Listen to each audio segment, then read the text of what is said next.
Bonjour et bienvenue sur Rêverie Récréative. Je suis ravie de vous retrouver pour vous proposer une nouvelle fois une carte lumineuse. Celle-ci diffère de la première par son interrupteur. L'ancienne, si vous vous souvenez, il fallait appuyer à un endroit de la carte pour que les lumières s'allument. Celle-ci, il faut tout simplement venir tirer la languette. Et là, on voit que les lumières s'allument. Il suffit de rabaisser pour que l'interrupteur soit éteint. Pour le fond, j'ai utilisé une technique que je vous ai déjà montrée. Je mettrai le lien de cette carte en haut, qui consiste tout simplement à venir avec des doigts éponges tapoter notre papier qu'on veut mettre en couleur. Puis comme vous avez pu le remarquer, j'ai utilisé un dôme à secouer, ce qui fait que forcément j'ai pu résister à mettre nos jolies coccinelles. À l'intérieur, je suis venue faire le même genre de fond que sur le devant de carte et en mettant tout simplement notre message, agrémenté de quelques sequins. Toute la partie tampon est embossée, comme vous avez pu le voir. Les couleurs utilisées sont le Mystérieuse Brume, Sous l'écume et du laiton. Pour celle que nous allons réaliser ensemble, ce sera du Corail Calypso, de l'ocre roussillon et toujours notre laiton. Notre base de carte fera, comme à l'accoutumée, 21 sur 14 avec un pli à 10,5. 3 panneaux qui pour ma part ont été découpés avec mes rectangles surpiqués, qui est le plus grand. 2 sont en blanc miroitant et le dernier est en simple blanc fin, car comme il va avoir beaucoup d'épaisseur, ça sert à rien de prendre de l'épais. En blanc miroitant, il nous faudra un autre morceau qui fait 9 sur 5. En blanc simple, il nous faudra un morceau qui fait au minimum 1,5 sur 6. Il nous faudra une bande de la même couleur que notre base de 1 cm de largeur et au minimum 6 cm car on va revenir le redimensionner par la suite. Et pour finir, il nous faudra une chute de papier laiton. Nous allons commencer par mettre en couleur nos panneaux en blanc miroitant.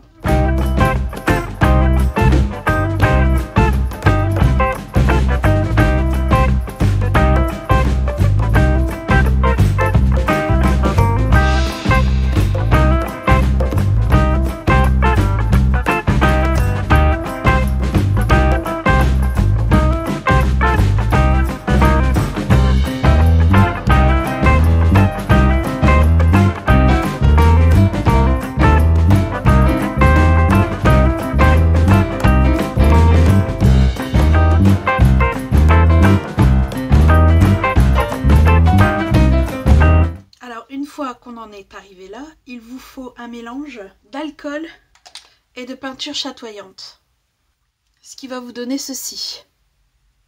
Et on va venir le pulvériser sur notre panneau. Et je fais également ça sur celui-ci.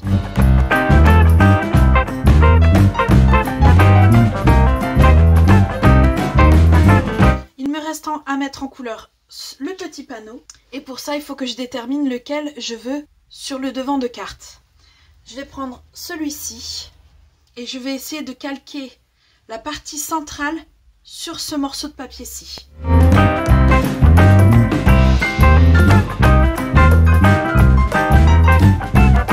Alors comme vous le voyez, on voit déjà la différence quand ça commence à sécher, les couleurs commencent à bien se mélanger l'une l'autre. Une fois nos panneaux secs, on va venir les embosser. Alors pour celui de devant, je vais prendre ce grand tampon. Et pour celui de l'intérieur, celui-ci en venant cacher un peu en retard. Avec la technique que je vous avais fait montrer pour la carte dont je vais vous mettre le lien en haut. Alors surtout, il vous faut absolument un coussin embossing.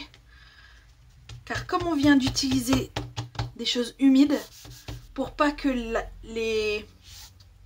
la poudre accroche là où on ne le veut pas.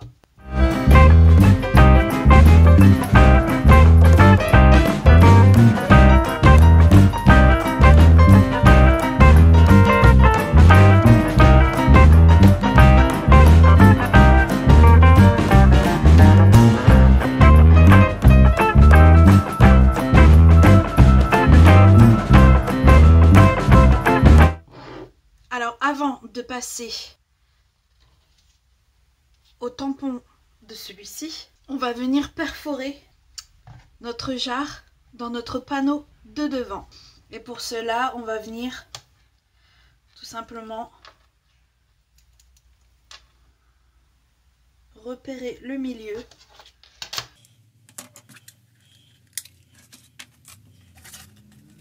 Être sûr que ce soit au fond de la perforatrice.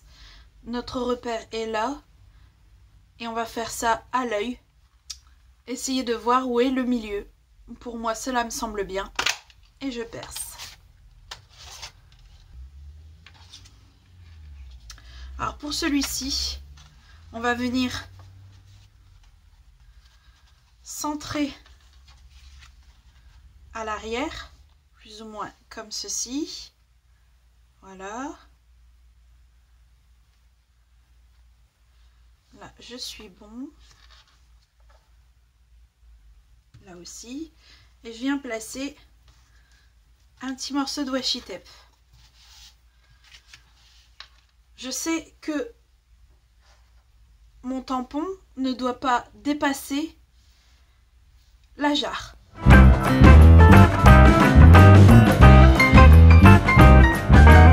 Alors, je vais venir ancrer avec le ocre roussillon le contour de notre dernier panneau qui est en simple blanc. Je vais également venir avec ma chute de papier laiton sortir 2 petites libellules ici et bien sûr sortir le mot jade avec notre set alphabet à loisir.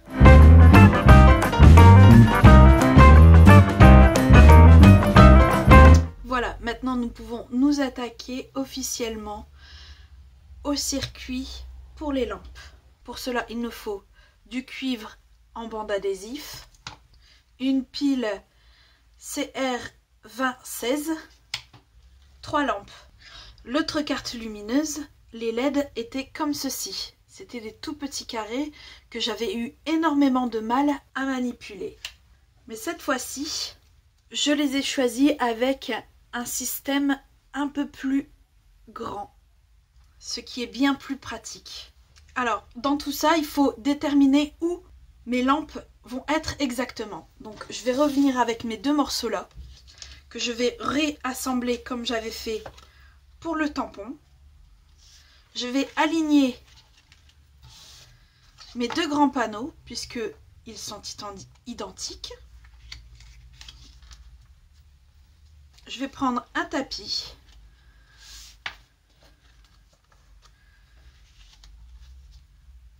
Et légèrement, je vais dire, j'en veux une là et une ici. Ce qui normalement va vous laisser de légères traces sur celle-ci. Moi, c'est là, là et là. Et vous voyez, on voit absolument rien, vu que j'ai été très léger. Donc, mon circuit va devoir passer ici, ici et ici. Donc, je vais déterminer tout simplement où mon fil de cuivre devra passer. Donc, il va passer en dessous de celle-ci, sur le côté gauche de celle-ci, au-dessus de celle-ci,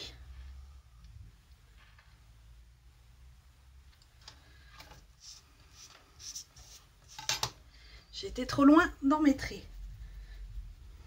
Voilà. En fait, il faut que ça fasse un U. On va également faire un U à l'intérieur. Donc, qui passe au-dessus de celui du bas.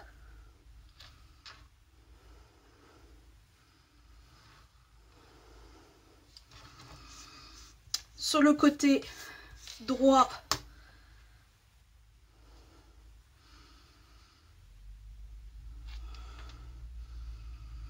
pour celui à gauche. Et en bas pour celui en haut. En toute logique.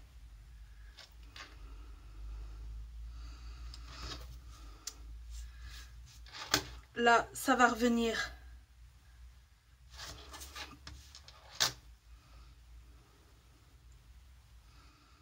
Ça va remonter ici. Et là, nous avons notre ligne moins.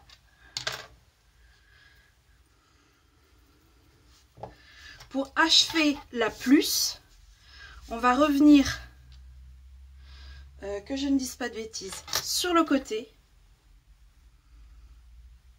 Ici. Puis on va revenir un peu au-dessus.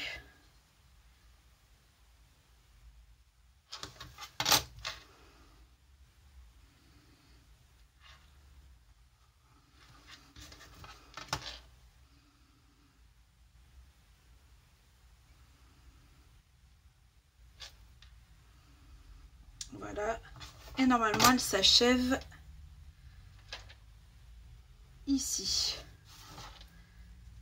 Et ça, c'est notre ligne plus.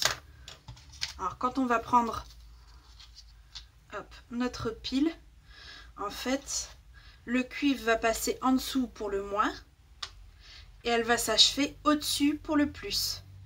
Voilà, notre tracé est fait. En vitesse normale, je vais faire la ligne moins. Et après, le reste, je le ferai en accéléré. Donc, tout simplement, je vais venir suivre les lignes que je viens de faire. Alors, quand on arrive à un tournant, on vient tout simplement plier à l'inverse de là où on va aller. Voilà, là, je place mon ongle. Je reviens sur la trajectoire que je veux avoir.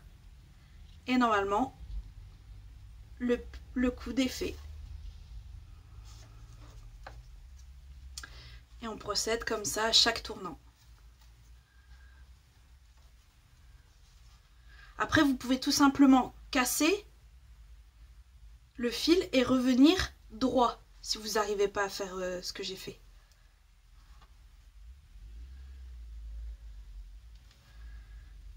Voilà.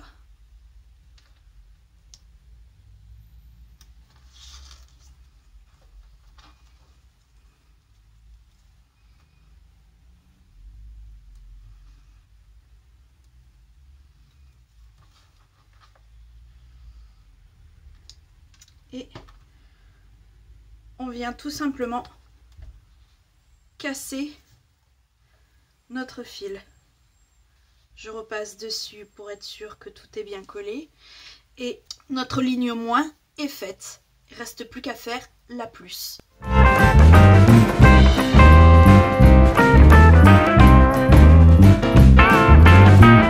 Notre circuit est installé. On va reprendre nos LED. Et à l'arrière, normalement, il y a, pour le modèle que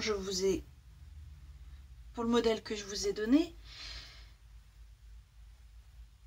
il y a des protections à tirer,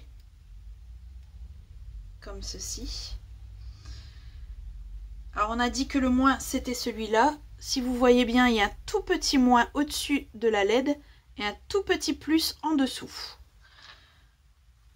Donc on va venir tout simplement poser notre LED là où on le veut. Et normalement, si notre branchement est bien fait, comme là, la lampe s'allume tout de suite.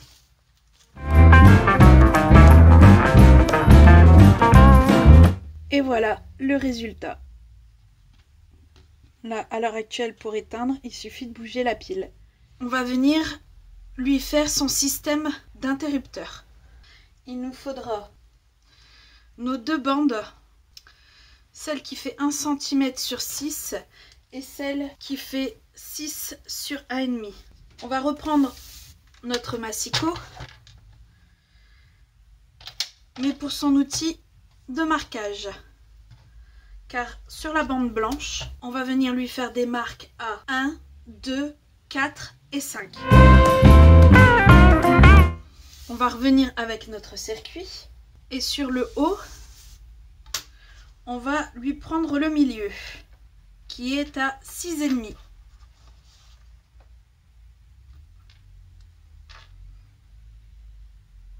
Voilà. De nos 6,5, on va prendre 1 mm de chaque côté, en haut et en bas. en haut et en bas. On va venir tracer nos 2 repères.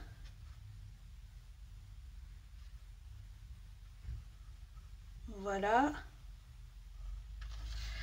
Et on va venir découper de ici jusqu'à peu près ici. Il faut en fait couper littéralement notre circuit qui jusqu'ici fonctionne. Comme on va le couper, il va plus fonctionner et on va venir rajouter une bande sur notre morceau ici qui viendra faire notre mécanisme de va-et-vient.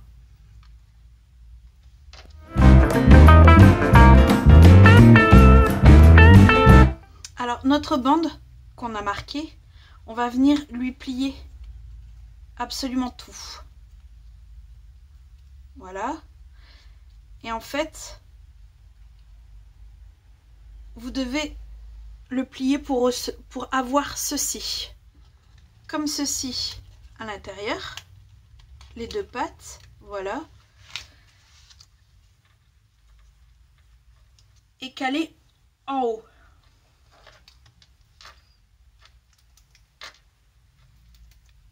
Et faire un léger repère pour dire c'est là que doit venir se caler notre bande de cuivre. On va le retourner et mettre des points de colle ici et ici. Donc, vous le constatez bien, la pile est remise. Ça ne fonctionne plus. Donc je viens passer par l'arrière. Et si je glisse notre mécanisme vers le haut, notre système fonctionne. Si je le glisse vers le bas, il est fermé, tout simplement. Alors je vais seulement revenir avec un petit morceau de papier pour venir coller au-dessus, comme ceci, pour être sûr qu'en fait les pattes ne reviennent pas dans l'autre sens. Je vais également mettre un peu de double face juste ici et revenir remettre la pile par au-dessus pour être sûr qu'elle aussi ne bouge pas. Et normalement, notre système fonctionne toujours. Voilà.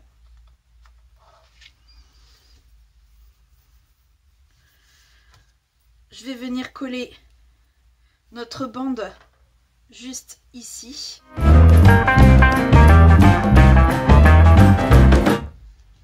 Je peux venir couper juste à ras. Si vous voyez comme moi que c'est un peu trop résistant, venez renforcer votre tirette.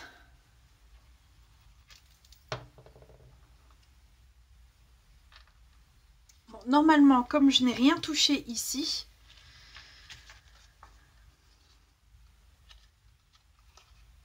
quand je vais allumer, ça sera exactement là où je le voulais. Plus ou moins. 2 sur 3, ça va. Il n'y a que celle-ci qui est vraiment décalée. Alors, je vais venir avec mon dôme à secouer. Je vais tirer la pellicule du dessus, que je vais venir placer ici, à sa place. Voilà.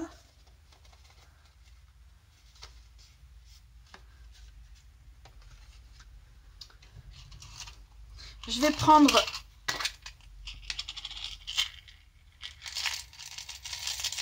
nos petites coccinelles en laiton, pas trop non plus.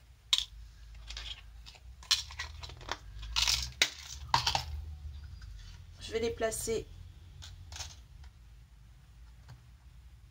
sur nos lucioles. Je tire la deuxième protection et je viens poser notre dôme. Voilà, cette partie-ci est faite. Je peux venir tirer le washi tape de l'arrière. Je vais venir coller nos petites libellules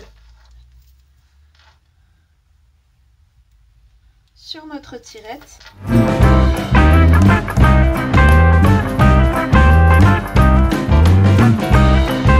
Et je vais pouvoir coller ce panneau-ci sur celui-ci. Enfin, l'inverse, ce panneau-ci sur celui-ci. Alors, il ne nous reste plus qu'à prendre notre base, que je vais venir plier.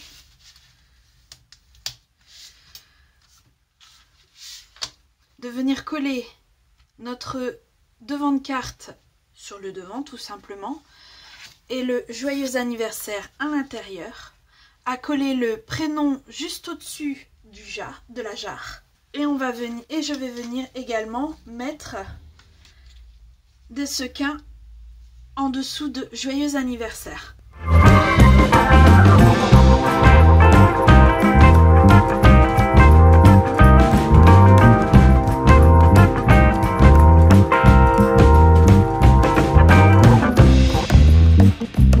Voilà, notre carte est assemblée et elle fonctionne. J'espère que ce nouveau tuto vous aura plu. Si c'est le cas, n'hésitez pas, mettez un petit pouce bleu et on se retrouve très vite pour de nouvelles Odyssées Scrap. Bye!